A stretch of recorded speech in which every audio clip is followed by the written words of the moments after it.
A marriage life that starts with such a business deal can never be happy. The parents of the brides are put into human pressure for a handsome dowry, in kind of cash or whatever it may be. All the noble virtues of human beings like love, affection, sense of equality, liberal motive, gentleness, sympathy, kindness are buried like rotten corpse. This system is found in both rich and poor community. मेरा नाम जी हिना नौरीन है और with organisation के साथ मैं पिछले 18-19 साल से वाबस्ता हूँ, जो बहुत एक मेजर कंपोनेंट है ऑर्गेनाइजेशन का, जो पिछले 15 साल से कंटिन्यूली हम लोग कर रहे हैं। हम लोग एंडिंग वायलेंस ऑन वुमेन के हवाले से काम कर रहे हैं। कम्युनिटीज में अवेयरनेस रेजिंग भी होती है और सर्विस डिलीवरी भी होती है। जो केसेस रिपोर्ट होते हैं डोमेस्टिक वायलेंस के या किसी भी तरह की वायलेंस के, तो उसमें हम लोग खवातीन को काउंसलिंग भी प्रोवाइड करते हैं और लीगल मेडिकल एड भी प्रोवाइड करते हैं। और जहाँ पे कहीं पे खवातीन को शेल्टर चाहिए तो जो गवर्नमेंट के शेल्टर होम्स है वहाँ पे इसको अगर हम लोग अपने मजहबी पॉइंट ऑफ व्यू से देखें, क्योंकि हम सब लोग अल्हम्दुलिल्लाह मुस्लिम्स हैं, तो इसमें हमें जो चीज़ नज़र आती है वो अगर हम लोग हज़रत फातिमा ज़हरा की जो मिसाल देखते हैं तो उस वक़्त जो उनको जहेज़ मिला था शादी के वक्त, तो सबको पता है कि जी जायमाज था और लोटा था और इस तरह की 2-3 चीज़ें थी कुछ। तो उस वक़्त अगर उस चीज़ को देखें तो एक छोटा सा कंसेप्ट था कि अगर पेरेंट्स जो हैं वो कोई ज़रूरत की बड़ी ही जायज़ जो चीज़ है वो अगर दे सकें तो वो बहुत सारे जो इंडिया से हमें नज़र आता है कि एक कानून के साथ डिस्क्रिमिनेशन वो हमें वहाँ से उस कल्चर से उस सकाफत से जैसे कि अगर हम विवाह हो जाती है तो जो दहेज वाली एक लत है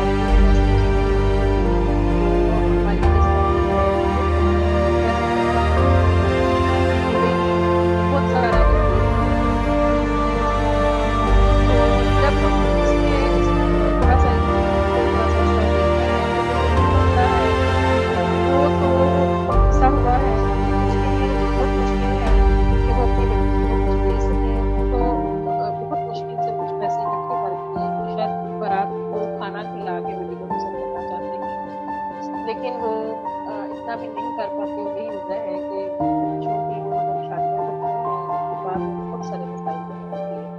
दूसरा, अमीरों ने बहुत मुसीबत डाली हुई है, पास बहुत पैसा है, वो समझ नहीं आती हम लोग खर्च कहाँ पे करें। तो जब विरासत की बात आती है बहुत सारे बेटियों को विरासत में अगर आप सामने हैसियत है, आपके पास जायदाद है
तो आप कोई भी ला पकड़ के जाके उनसे कहेंगे कि भाई आप दे रहे हैं वो तो नहीं मानेंगे, क्योंकि अमीरों पे तो किसी भी किस्म का जो लॉ एंड ऑर्डर है वो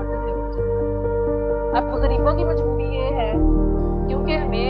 बहुत सारे केसेस होते हैं कि बेटी जो है वो शादी की जहेज नहीं दे सकते पेरेंट्स, और बेटी जो है वो उन्होंने मारकाई करके डिमांड्स करके तो घर में वापस भेज दिया। हमें डेयर केसेस जो है वो सीधा से रिपोर्ट होते हैं। तो कहीं पे भी इतना उस चीज का इम्प्लीमेंटेशन जो है वो उसको कोई ना मॉनिटर कर रहा है, ना वॉच कर रहा है, ना उस चीज की कोई अवेयरनेस है। ये जरूर है कि जी अगर डॉक्टरी के नाम पे अगर कोई किसी बेटी पे बहू पे अगर जुल्म हो रहा है तो वो उसके खिलाफ आवाज उठाए, तो उसके मतलब ज़ाहिर है केस फाइल हो सकता है, लेकिन कोई आवाज उठाने के लिए तैयार नहीं है। जो गरीब है वो चाहे कर्जा दे लेके चाहे किसी से मांग के, मतलब मुझे खुद इतनी हैरानगी होती है कि जी बाप ने सही है, हमारे पास लोग आते हैं,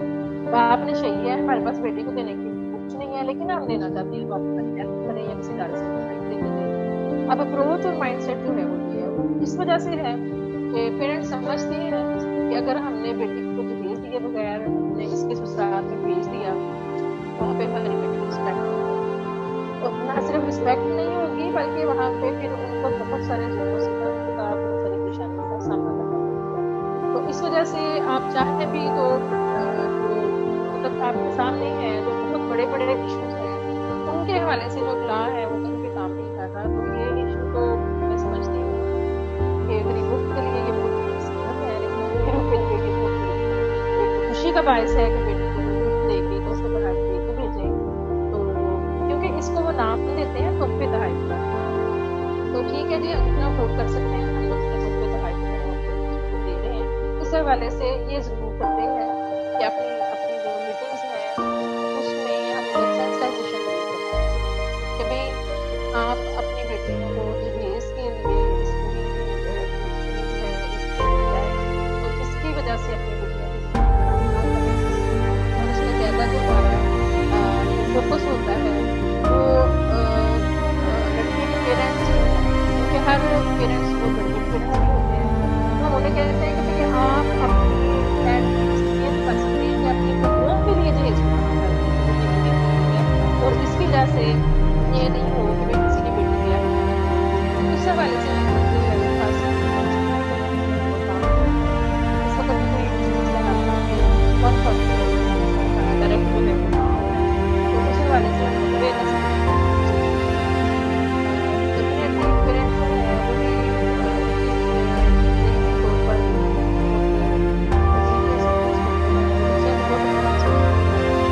अब देखिए मैं कैसे हो रहा है कि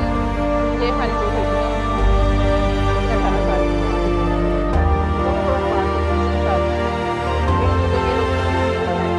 और जब तक ये लोग अब हमने उनके लिए क्या किया, अब हमने उनको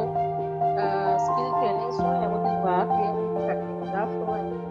अब देखें ये कितनी तकलीफ दे सूरत हाल है कि बच्चियां जो है वो अपने मेके के घर शादीशुदा आके बैठती हैं और पेरेंट्स मजबूर हैं कि भाई आप इनको किसी जॉब पे लगवाएं ताकि ये अपने जहेज के लिए पैसे इकट्ठे करें ताकि जहेज बनाएं तो फिर अपने घर को तो इस तरह की बहुत सारी जहेज नहीं मिला और इवन के मार्केट तक बात करती है और फिर डिमांड्स बहुत ज्यादा है, कभी पैसे मांगते हैं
शादी कर देते हैं और जितनी भी ये प्रॉब्लम्स हैं फिर उसके बाद छोड़ देते हैं। तो ज़हनी तौर पे ज़ाहिर है ये लोग बीमार भी होते हैं, टेंशन भी होती है, तकलीफ भी होती है। और फिर हम लोग जिस हद तक कोशिश सब हो सके फिर हम लोग ज़ाहिर सपोर्ट करते हैं।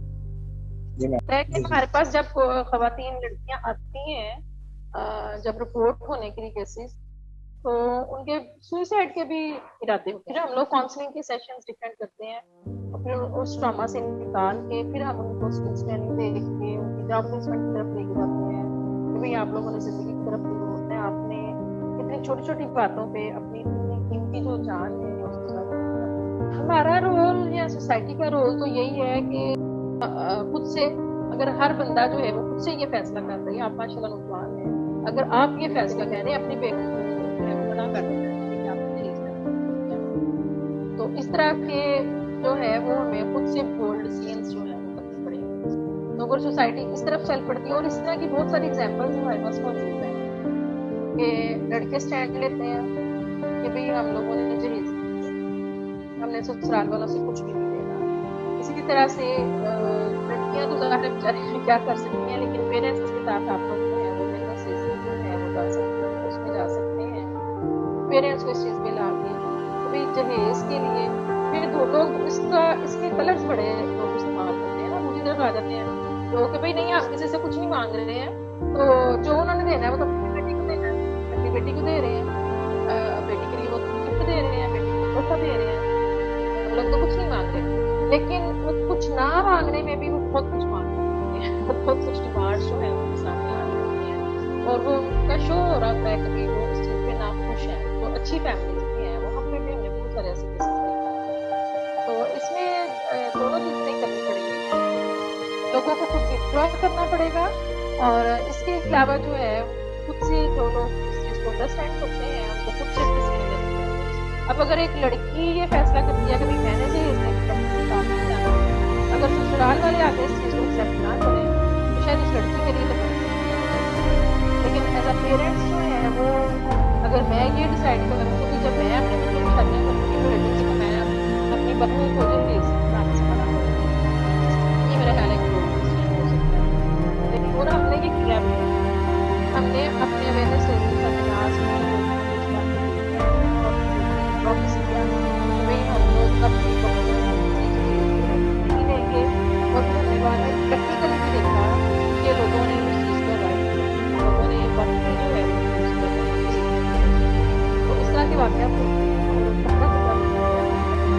Islam does not stop a father to give his daughter gifts, money, property, or arranging a wedding feast. But Islam discourages to fulfill any such demands which exploit the bride's father. A father who has many daughters is constantly in debt and then the family leads a miserable life, which is totally immoral and corrupt act. Such practices must be condemned by all sections of society. The biggest examples we have is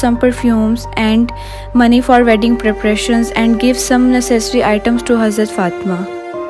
This is the way marriage needs to be done. Marriage is a bond shared by two people and their families, and then the expenses must also be shared by both parties. It is unethical and immoral act that only the father of bride bears all the expense of the wedding.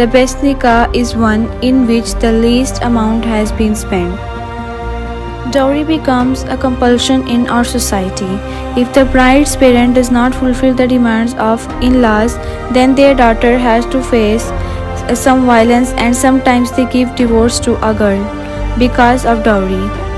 Some girls remain unmarried because her parents cannot afford dowry. We have seen many people who said that this practice should be stopped,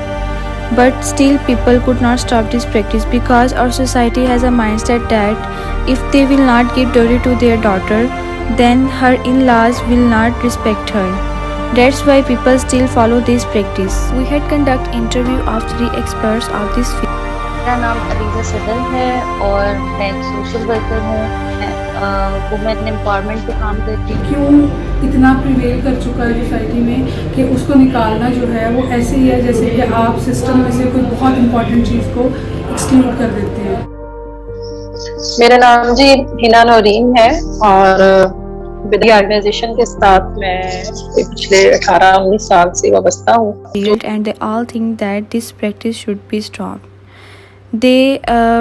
conduct awareness sessions to guide the society. So if we want that this practice should be stopped, we have to take the step first, then gradually others will also follow us.